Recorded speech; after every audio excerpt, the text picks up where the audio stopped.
Salut la chaîne secrète, j'espère que vous allez bien les amis. On se retrouve pour un nouveau daily. Bon, je voudrais vous parler de deux choses. La première chose, c'est la Gen Z et ces jeunes qui sont nés dans les années 2000. Si je me trompe pas, c'est bien ça, hein, la Gen Z. Et la deuxième chose, c'est que je vais vous parler de l'entrepreneuriat. Encore une fois, je suis désolé, c'est un sujet assez récurrent.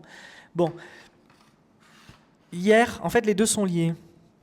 Ça fait quelques jours en fait que j'échange de nouveau avec des entrepreneurs, des clients que j'accompagne et tout. Et je vais vous dire un truc, c'est que je pense que ça n'a jamais été aussi dur en fait ça n'a jamais été aussi dur d'être entrepreneur. Je pense même, je vais vous dire, moi je pense très souvent à jeter l'éponge. Parce qu'en fait, oui, on gagne de l'argent, tout ça, etc. Mais le sacrifice, l'implication, elle vaut pas le coup, quoi. Et surtout quand on vit en France. Là, pour ceux qui ne savent pas, j'ai vécu 15 ans à l'étranger, enfin pas 15 ans, moins que 15 ans, une dizaine d'années à l'étranger au total.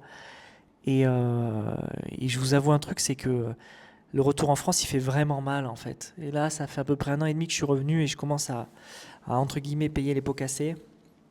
Et être entrepreneur, c'est la première fois d'ailleurs hier soir que je me suis dit, je vais déconseiller à mes enfants de faire ce que je fais. Vous vous rendez compte? J'ai 37 ans.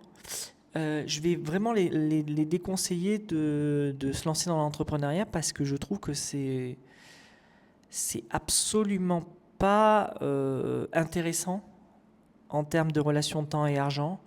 Et c'est énormément de sacrifices. Et voilà. Alors pourquoi je vous parle de la Gen Z? Parce que en plus de ça, maintenant, il y a la Gen Z qui arrive sur le marché du travail. Et alors tout le monde n'est pas pareil, hein, mais il y a quand même des patterns assez reconnaissables. Et avec tous les entrepreneurs avec qui j'échange depuis le début de l'année, ils ont tous employé des Gen Z et ça se passe mal. Parce qu'en fait, ils ont des décalages de génération, des décalages de mentalité.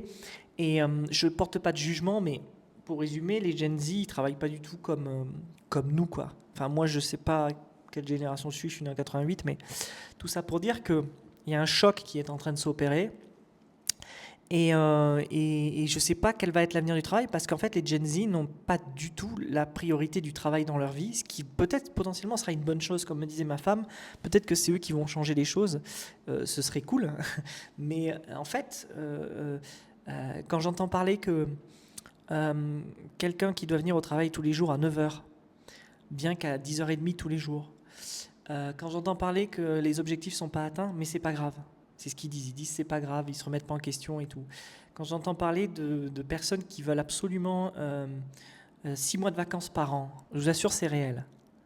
6 mois de vacances par an. C'est réel. Hein. Je vous assure, il y a des... Voilà. Quand j'entends parler de gens de jeunes qui en fait veulent se faire payer un prix de senior alors qu'ils sont pas du tout seniors, et qui en fait, dès le premier jour, on voit qu'ils sont pas seniors et donc en fait, ils se grillent et puis ils sont même pas employés à un prix de junior. En fait, j'hallucine. Mais en même temps, je me dis, c'est normal, les gens, ils ont besoin d'argent pour vivre en fait. Et il faut qu'ils soient bien payés les gens. Et là, les gens, ils sont pas bien payés. Beaucoup de gens sont pas bien payés. C'est vrai qu'il y a beaucoup de gens malhonnêtes qui travaillent pas autant que ce qu'ils disent et tout ça, etc. Mais il y a aussi beaucoup de gens qui, en fait, sont dans le besoin et ils ont besoin de gagner beaucoup d'argent. Et ça, en fait, c'est fini. À l'époque du freelance qui pouvait gagner 700, 800, 900 euros par jour, il y en avait pas mal, en fait, sur des missions assez simples. Ben, ils disparaissent non pas parce qu'il y a l'IA, mais parce que déjà, les boîtes n'ont plus assez d'argent. Et moi, je vois plein de petites boîtes qui s'effondrent. Là, je parle avec un de mes clients. Je reviens d'un rendez-vous client et je parlais avec lui de son budget pour les réseaux sociaux parce que j'ai une agence où on gère en fait les comptes des réseaux sociaux de certains clients, certains de mes clients, et ça c'est une partie du truc. Et en fait, il y a un mismatch complet quoi, parce ils attendent des trucs de fou, mais pour rien. Et ça, c'est le jeu. Quand on est entrepreneur, il faut qu'on négocie et qu'on dise aux gens, mais en fait, tu sais, tout ça, ça coûte de l'argent et tu ne pourras pas le faire pour rien. Et quand c'est même moins... En fait, ils veulent payer moins d'une journée de travail par mois. Ils voudraient qu'il y ait des postes qui soient hyper impactants. Mais c'est absolument pas possible. Et au-delà de ça, quand on arrive à leur faire comprendre et qu'on fait un partenariat ensemble et que je lui donne un budget annuel, on se lance. Mais la vérité, c'est que eux-mêmes sont impactés de leur côté par les taxes et tout le reste. Et donc, en fait, au final, ils peuvent pas payer, ils ont plus d'argent. Enfin, et en fait, tout le monde en ce moment n'a plus d'argent, j'ai l'impression. Ça, c'est quelque chose. On est à la croisée des chemins là. Je trouve qu'on est en train de vivre un effondrement qui est particulier. Et moi, je suis alerté par ça, quoi, par ce clash entre les nouvelles générations qui arrivent sur le marché et à côté de ça, ben, les entreprises qui n'ont plus d'argent et qui sont en train de s'effondrer, du moins en France. Je suis désolé, j'ai l'impression que ce daily est vraiment ennuyeux. Je sais même pas qui va écouter ça, mais ça fait quelques jours là que je le vois là. Vous savez, en décembre, j'ai fait une pause et heureusement que j'ai fait une pause. Et là, je suis revenu. On est quoi? On est le 15 aujourd'hui? Non, on est le 13. Et là, j'arrête pas de voir qu'en fait 2026 va potentiellement se transformer en cauchemar. Et j'espère ne pas revenir sur ce vlog dans quelques mois et me dire, ben putain, j'avais raison, en fait, c'est le cauchemar. Et je pense que même pour ceux qui s'en sortent, et moi je considère que je m'en sors, même pour ceux qui s'en sortent, en fait, il va y avoir une chute entre guillemets, du niveau de vie, il va y avoir une chute tout simplement, il va y avoir un impact, quoi. Il va y avoir un impact parce qu'on est tous touchés. Et je pense que l'avenir, il va être frugal. Je ne sais pas si c'est frugal. Il faudrait que je regarde la définition de frugal, le mot. c'est assez drôle, mais je pense que frugal, vous m'avez compris, rustique, quoi. Je pense qu'à l'avenir, il va falloir qu'on arrête de vivre tel qu'on vit. C'est ça, qui consiste en mets simples et peu abondants. Je pense qu'en fait, il va falloir qu'on se restreigne beaucoup et qu'on accepte de s'appauvrir pour ceux qui veulent rester en France. Quand bien même, aux États-Unis, je pense que c'est plus ou moins la même chose. Moi, j'ai des amis aux US, c'est la première fois qu'ils ne retrouvent pas de travail. Je vous assure, ce n'est pas que des développeurs, c'est des gens qui ne sont pas du tout dans la tech. Ils sont dans les grandes villes et ils ne retrouvent pas de travail, quoi. Alors, je ne pensais pas du tout que ce daily allait tourner comme ça, mais c'est un SOS, en fait. C'est un SOS de fou, quoi.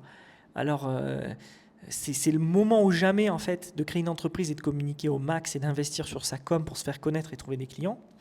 Mais paradoxalement, en fait, les entreprises n'ont plus d'argent. Et alors, est-ce qu'on est en train de payer le Covid ? Ça, c'est la question que je me pose. Et en fait, je vous avoue un truc, c'est que je pense même que je vais le mettre en titre de la vidéo. Je pense qu'on est en train de payer le Covid. Et le problème, c'est que la facture, elle est énorme. Et donc, en fait, les impôts, l'État va devenir, entre guillemets, j'ai envie de dire, je suis désolé de dire ce mot-là, mais je pense que l'État va vraiment devenir notre ennemi, à nous les travailleurs, parce qu'il va commencer à nous prendre tout notre argent, quoi. Enfin, c'est des gens, il y a certainement des gens qui sont dans des professions où ça fait longtemps que c'est comme ça. Moi, je sais que ça fait longtemps que c'est comme ça aussi pour moi aussi, mais c'est pas le problème. Mais ce que je veux dire par là, c'est qu'au bout d'un moment, si plus personne ne gagne d'argent, comment on va faire ? C'est une interrogation que j'ai tous les jours. Et ce serait un vrai plaisir, les amis, de discuter de ça avec vous, que vous me donniez votre avis, parce que je suis dans le brouillard quant à ça. Maintenant, c'est toujours bien. Moi, je ne suis pas contre l'effondrement, parce qu'au bout d'un moment, on s'effondre. Et puis, en fait, on finit toujours, à un moment donné, par se relever. Si on arrive au fond du seau, un jour on reviendra forcément, on remontera forcément la pente. La question, c'est que moi, j'ai 37 ans, c'est la première fois que je vois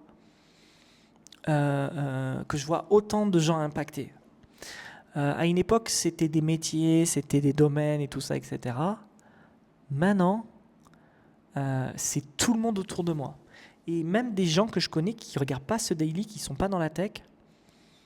Et waouh, c'est chaud. Je trouve ça chaud, je trouve ça vraiment chaud. Je me demande ce qui va se passer. En tout cas, un truc est sûr, pas besoin d'avoir fait un doctorat en maths, mais la dette va augmenter. Et je pense que un jour ou l'autre, je vais repartir de France la queue entre les jambes. C'est ce que je me dis tous les jours de plus en plus avec ma femme comme ça. Voilà, je ne sais pas ce que vous en pensez, mais les amis, c'était mon daily. Merci beaucoup et à demain. Ciao!